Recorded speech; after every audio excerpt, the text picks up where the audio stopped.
Awasale Village opened their new fitness centre over the weekend with an invitation to everyone interested in joining the club.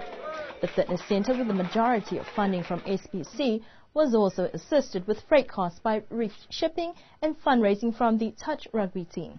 According to one of the facilitating members of the fitness club, Tifanga Tupui Liu, the fitness centre is established to help the village people acknowledge their lifestyle and assist with people's health. As many non-communicable diseases relate back to healthy living, the exercise concept is important to encourage. The fitness club is open to all residents on the island to join at $30 a month. Residents of Awasale are free to join the fitness club. And those are our news stories that we have for you this evening. We do hope that you'll be able to join us again for our next news bulletin on Thursday. Pena hada tola dau valatar tutupu galata me afifne amna kililiu matutuk henei ke tola dau valatar tutupu ke he afia tuloto ke anonofwa. Monuenepo atolidiu ke feleveia.